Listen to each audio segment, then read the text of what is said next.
what's going on? It's your girl, IkwerreGirl Acheru, all the way from London, UK. I am the only IkwerreGirl living in London. I give it yourself. Right, what we got today? Today is Friday, and as usual, we like to muse. And it's not just Friday, it's coming to the end of April, and we're going into May.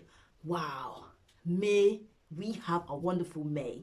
Right. Now, when we came into the year 2020, we had January that was taking forever. We didn't know what 2020 was going to be like. We had February that was so short. We had March when we marched into March. We had April when it was April Fool. But by April Fool, we had come into the whole Koro business. And everything was just like, wow, what's going on? A lot of people said in January, 2020 will be my year of victory. Amen. 2020 will be my year of exploit. Amen.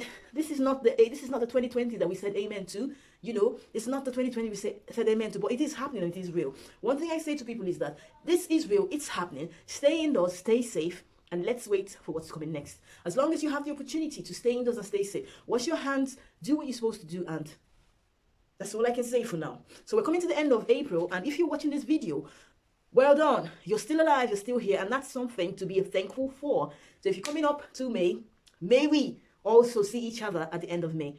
Now, what's going on around the world is quite a few things. In the best words of President Trump, fake news everywhere. So, the first UK patient being tested with the vaccine was rumored to have died. And everybody was like, yeah, we said it. This thing is going to kill people and this. And also, fake news is so interesting because it spreads like wildfire. So, this popular TV station in Nigeria, AIT, they actually reported that she had died. Wow, without verifying the news. Well, she's still alive and kicking. In fact, the last time we saw, she was on a video. I'm having tea, I'm having biscuits, and I'm fine. On this note, what I have to say is to all you rumor mongers and carriers of fake news, share. Also, there's lots of fake news around. So there's this journalist in Nigeria. I'm still trying to understand what she's on about. She seems to have predictions and stuff like that. She seems to have mental health problems. She seems to have been deported from the United States of America. She seems to be fine, and sometimes on her predictions and stuff like that. But I don't know. So she's actually said that Davido had coronavirus, but then he lied about it and said it was his wife. Well, I don't know. Davido seems fine to me. Fake news. She's also said that Nnamdi Kanu, the bear fry, IPOB, that he died. You understand? But then he's come out and done a Facebook live or a live stream. He's alive and kicking. So another fake news. You understand? But sometimes fake news is so interesting because it gets everybody going like, oh my goodness, have you heard the latest? So you need to always check news. Sometimes I get it wrong as well. I get excited about news and I put it out there and I'm like, okay, see what's happening. And then I find that it's wrong and I kind of extract it. But then there's lots of fake news around. Don't get yourself caught up in fake news. You need to verify what you're listening to. And to be honest, sometimes, you know what? Just shut it down. Just shut everything down and don't listen, because if it's not positive information, if it's not information that's going to empower you and lift you up, what the heck are you doing with it?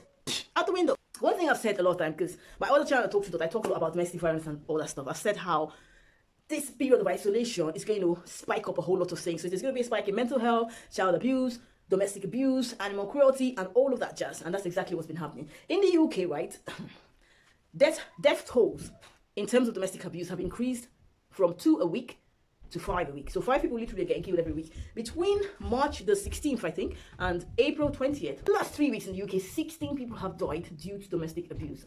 Wow, that's not looking good at all. If you're in an abusive relationship, remember that isolation is the breeding ground of abuse, and this domestic abuse has to do a lot with mental health. Everything goes up now, so be careful, stay safe, and keep your eyes peeled. In Nigeria, there was a case where 2 women had an argument in the compound, as we call it, because the men had to man up to say, oh, you don't talk to my wife like that, don't talk to my wife like punch, kick, slap, bottles, weapon, chairs. They literally, these 2 men fought themselves until they passed out. Took them to the hospital. Man 1 died, man 2 died. You know the sad thing about that? These 2 men died because of pride and arrogance and because they believed they were defending their women. Now, if you ask me, I've been getting comments like, what a shame, what a waste, because those 2 women now, they're lying down, they're laid down with someone right now.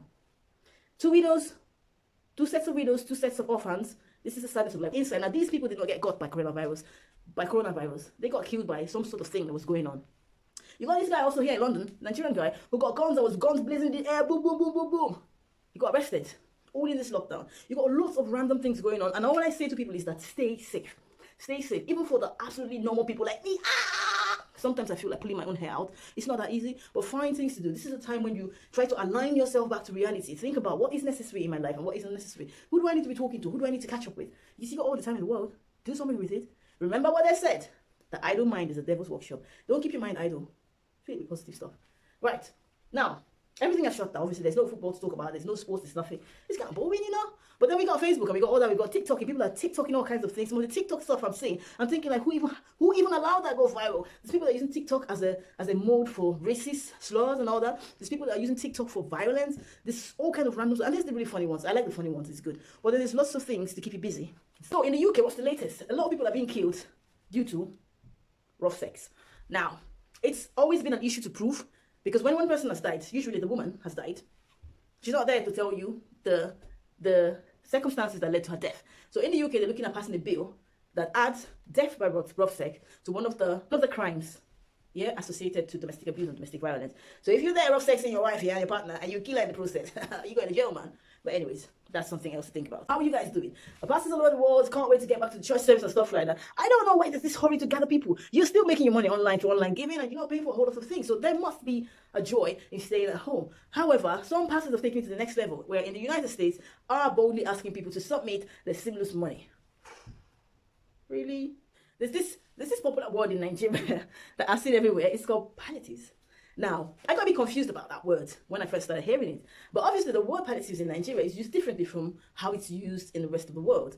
You understand? So palliative money in Nigeria is a term used for money for amenities and, you know, groceries that the government or government organizations are providing towards the poor to feed. So it's like your palliative money, your palliative indomie and rice and all that stuff. So someone asked me, I was like, well, maybe it's more like two words together in Nigeria, palliatives. Palliatives. Parliamentary thieves. There you go, mystery solved. So palliatives down there means something different. And exactly what it's been, because there's been something created like palliatives, but then people are not getting it. So it must be parliament and thieves. Two words put together, palliatives. But yes, something to dance about. My new single, Chineke, dropped on the 27th of April. You can go to my website, www.IkwerreGirl.com, to get your copy. You can buy it. The proceeds of this album or this single goes towards supporting families in need. It goes towards funding the giveaways, the Friday weekly giveaways, you know, to people. It's my way of giving back to the community, as I do from time to time. So if you can buy it, go there, get it. It's only $1, £1. You want to put a bit more there so that we can give back to the community. Well done. And then also, you can go there. Every Friday, there's going to be a dance competition. It's going on now. So you've got all the information at the bottom of this video, in the description of this video. If you can dance, go and do a dance video with the Chineke song, not more than 1 minute, and then upload it to the group, Digga, the tribe group, and then get your friends to vote for you. Now, some people have said, oh, I can't dance, so I'm not going to win. It's not about you being able to dance. It's more about you being able to get your friends to vote for you. It's just always Donald Trump, the president of America. People voted for him. It wasn't about anything else. It was because people voted. So if you dance, do your dance, whatever your dance is, as if you can rally around your friends, just like politics, to get them to vote for you. Ding! You're a winner. So, without further ado, welcome to the end of April. You made it. Woohoo! And you're going into May. So I'll see you on the other side of May. From me to you, it's Talk to Dot. Below!